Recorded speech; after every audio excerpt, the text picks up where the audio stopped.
दोस्तों राधे राधे। अब हम पुरुषोत्तम मास के महात्म्य का दूसरा अध्याय सुनते हैं। इसमें नारद मुनि भगवान नारायण से परोपकार के लिए प्रश्न करते हैं। सूत जी बोले, हे ऋषियों, मैं श्री सुखदेव जी के मुख से राजा परीक्षित को श्रीमद् भागवत की परम मोक्ष देने वाली कथा को सुनकर और राजा की मोक्ष प्राप्ति को देखकर उनकी कृपा से यहाँ आया हूँ, जहाँ आप सब दीक्षित ब्राह्मणों के धर्म यज्ञ कार्य में प्रयत्नशील हुए लोगों का दर्शन करके कृतज्ञ हो गया हूँ।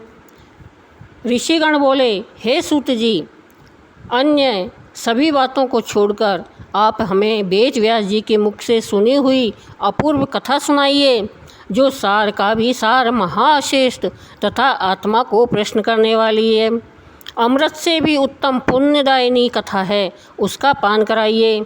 सूत जी बोले, ऋषियों, मेरा अहोभाग्य है कि आपने मुझसे गूढ़ अमृत कथा को पूछा है। अब मुझे जो ज्ञान है उसके अनुसार जैसा व्यास जी के मुख से सुना है वह मैं सब सुनाता हूँ।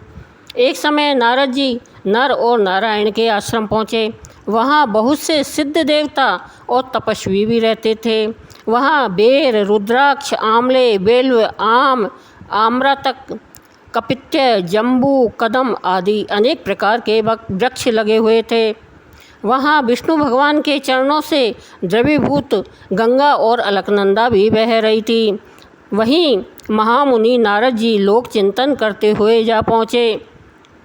परब्रह्म में मन लगाए हुए जितेंद्रिय नारद जी के संपूर्ण शरीर से प्रभा छिटक रही थी। तब नारद जी ने तपस्वी नारायण को साष्टांग प्रणाम कर स्तुति करते हुए कहा, हे देवादिदेव, हे संसार के स्वामी दया सिंधु, आप सत्यव्रती हो, त्रिसत्य हो, सत्य के सार रूप हो और सत्य से उत्पन्न हो। हे सत्ययों ने, आपको नमस्कार है। मैं आपकी शरण में आया हूँ। आपका यह तप संसार को शिक्षा देने वाला तथा मर्यादा को रखने वाला है।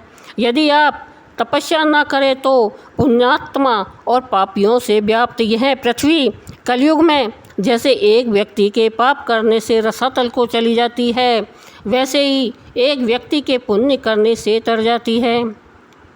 यह आपका पुण्य का प्रभाव ही है, जिसके बल पर यह पृथ्वी टिकी हुई है। पहले सतयुग आदि में जैसे एक व्यक्ति पापाचरण करता था तो सभी व्यक्ति पापी हो जाते थे, परंतु कलयुग में केवल कर्ता ही पुण्य और पाप का भागी होता है। यह सब आपके तप का प्रभाव है। हे भगवान, कलयुग में सब प्राणियों के मन विषय भोगों में आसक्त है।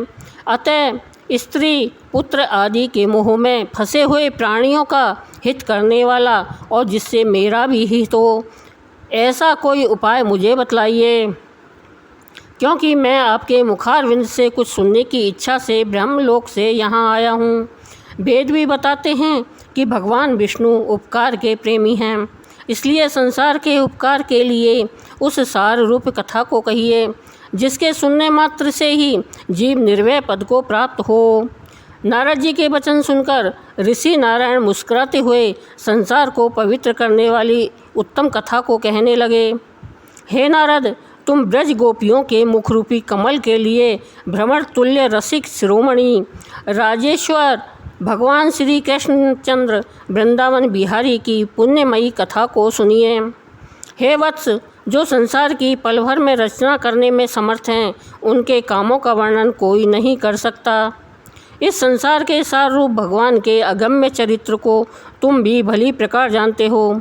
वो वाणी से भी परे हैं, फिर भी मैं तुम्हारे सामने पुरुषोत्तम भगवान के दारिद्र्य और वैधव्य को दूर करने वाले उत्तम कीर्ति और पुत्र तथा मोक्ष के देने वाले अद्भुत महात्म्य को वर्णन करता हूँ।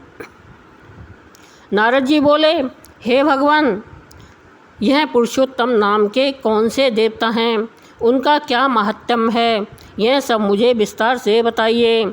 सूत जी बोले, श्री नारायण नारद जी के इन वचनों को सुनकर एक घड़ी के लिए मन एकाग्र कर पुरुषोत्तम देवता का परिचय देते हुए बोले, पुरुषोत्तम नाम एक मास का नाम है जिसके स्वामी कृपा सिंधु भगवान पुरुषोत्तम ही है, इसलिए इसको ऋषि लोग पुरुषोत्तम मास कहते हैं।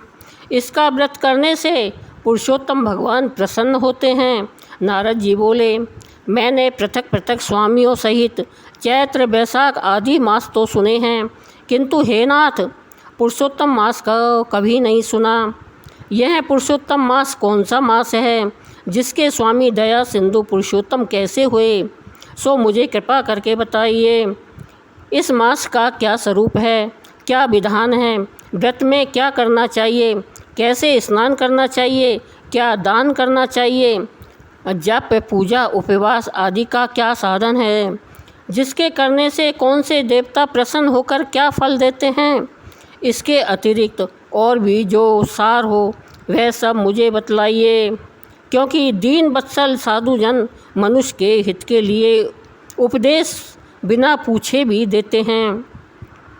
इस पृथ्वी पर जो लोग दूसरों के भाग्य के सहारे चलते हैं वे दरिद्री, दुखी, रोगी होते हैं और पुत्र की इच्छा करने वाले होते हैं, जिनमें कोई जड़, गूंगे, घमंडी, मूर्ख, कुचाली, मैले फटे वस्त्र पहनने वाले, नास्तिक, लंपट, परिस्त्रीगामी, नीच, अति वृद्ध, पराई नौकरी करने वाले, निराश, मनोरथ पूर्ण न होने वाले, पराक्रमहीन, कुरूप, रोगी, कुष्ठी, अंगहीन, अंधे आदि होते हैं। तथा कोई इष्ट मित्र वियोगी, कोई स्त्री पुत्र आदि से दुखी, कोई माता पिता से हीन, कोई सुख दुख से ग्रसित, कोई दुर्बल तो कोई मनवांछित वस्तु से रहित है। हे भगवान, ऐसे मनुष्य कुछ पुण्य करके, सुनकर तथा पढ़कर और आचरण करके इन कष्टों से छूट जाए, ऐसा कोई सरल उपाय बताइए। विधवापन, बांझपन, लूले, लंगड़े, मानसिक कष्ट, रक्त पित्त रोग, मृगी, क्षय रोग, भगंदर, बवासीर, पथरी, संग्रहणी, खुजली आदि रोगों से ग्रसित और अन्य विविध दोषों में लोगों को देखकर मैं बड़ा दुखी हूँ। इसलिए हे कृपा सिंधु, आप मेरे ऊपर कृपा कीजिए और मेरे अंतःकरण की शांति के लिए हे सर्वज्ञ, सब तत्वों के ज्ञाता, कोई लोक कल्याण का उपाय भली भांति समझा कर कहिए। सूत जी बोले, नारद जी के संसार के हित करने वाले प्रश्न को सुनकर देवादिदेव श्री नारायण चंद्रमा के समान शांति देने वाले मधुर शब्द कहते हुए बोले, बोलो पुरुषोत्तम भगवान की जय।